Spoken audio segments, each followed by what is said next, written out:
Take graphics প্রতে তোমাদেরকে স্বাগতম। এই পর্বটি Adobe illustrator টিউটোরিয়ালের 3 নম্বর পর্ব। এই পর্বে আমি সিলেকশন টুলের কি কাজ তা A to Z দেখানোর চেষ্টা করব। ভিডিওটি শুরু করার পূর্বে তোমরা একটা লাইক এবং চ্যানেলে এখনো পর্যন্ত সাবস্ক্রাইব না করে থাকলে অবশ্যই একটা সাবস্ক্রাইব করে দিও। তো চলো শুরু করা যাক। তো এই মুহূর্তে আমি আমার ডেস্কটপে আছি।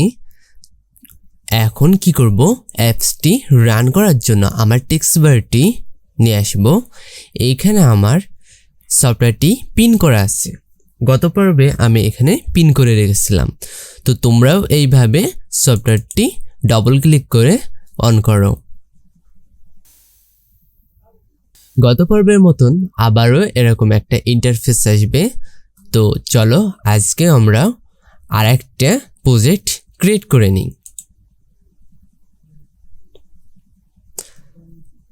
আমরা এখানে নাম দিয়ে দেব, যে কোনো নাম দিতে পারি। আমার চ্যানেলের নামটা দিচ্ছি।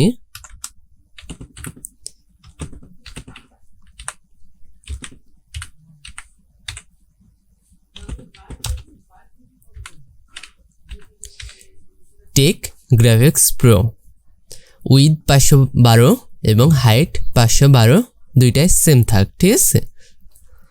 তো এবার আমি ক্রিয়েট বাটনে ক্লিক করব।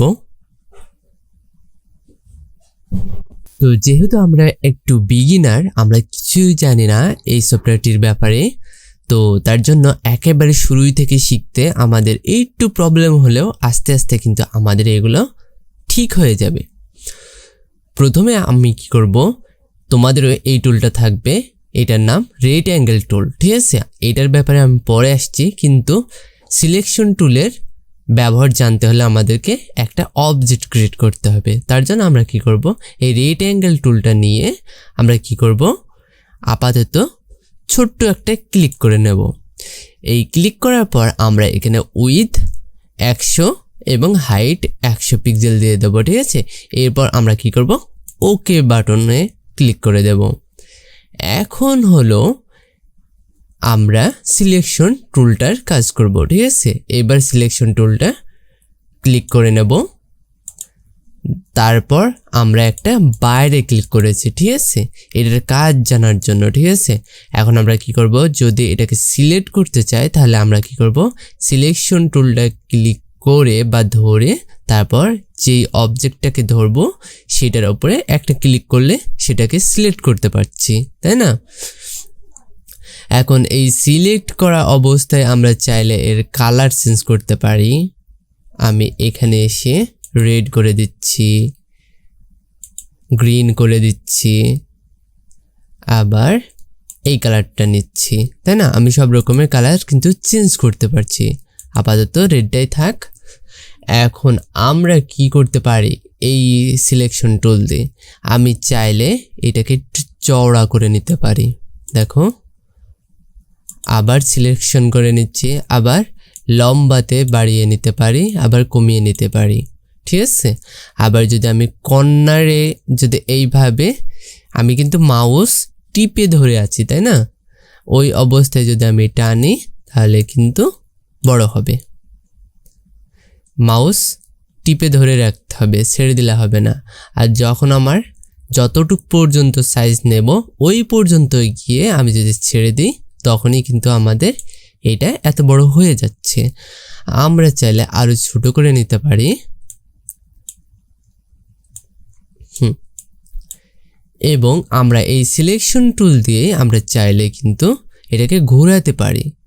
আমি ঘোরানোর জন্য যখনই কার্সরটি বা আমার এই তীরটি এইরকম অ্যাঙ্গেল নেবে তখনই আমি কি করব, মাউসের লেফট বাটনটা টিপে ধরে রাখবো বা প্রেস করে রাখবো, তারপর এইভাবে ঘোরাতে থাকবো। আমার যেই পজিশনে পছন্দ আমি সেই পজিশনে রেখে যদি আমি লেফট বাটনটা ছেড়ে দিই তাহলে সেই পজিশনে আমার অবজেক্টটি থেকে যাবে। তার মানে আমরা চাইলে কোনো অবজেক্টকে এই সিলেকশন টুল দিয়ে আমরা ঘোরাতে পারি এবং বড় করতে পারি, ছোট করতে পারি, ঠিক আছে, সাইড সব কিছু করতে পারবো এই টুল দিয়ে, ঠিক আছে। আমরা আবার শুধু তাই নয়, আমরা চাইলে এই অবজেক্টটাকে মুভমেন্টও করতে পারি। ঠিক আছে, আমরা আরেকটা কাজও করতে পারি, আমরা চাইলে এই পয়েন্টগুলোকে আমরা কন্ট্রোল করতে পারবো। ঠিক আছে, আমি যদি এই পয়েন্টটা মাউসের লেফট বাটন ধরে রেখে বা প্রেস করে আমি যদি টান দিই, দেখো কর্নারগুলো রাউন্ডে পরিণত হচ্ছে। আমি আবার পূর্বে যাচ্ছি। হ্যাঁ, আমি চাইলে যে কোনো একটা পয়েন্টই আমি টেনে নিতে পারি।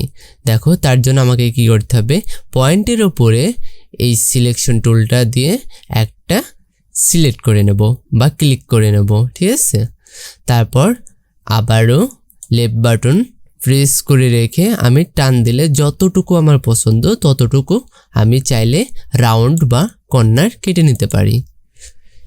কি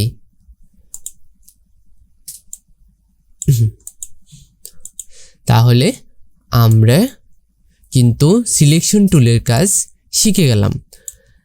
আজকের ভিডিওটি এই পর্যন্ত। পরবর্তী ভিডিওতে আমরা কি করব, এই ডাইরেক্ট সিলেকশন টুলের কাজ দেখব। ঠিক আছে, অলরেডি দেখো আমাদের এখানে কিন্তু দেখাচ্ছে, তাই না? প্রিভিউয়ে আমরা দেখতে পাচ্ছি।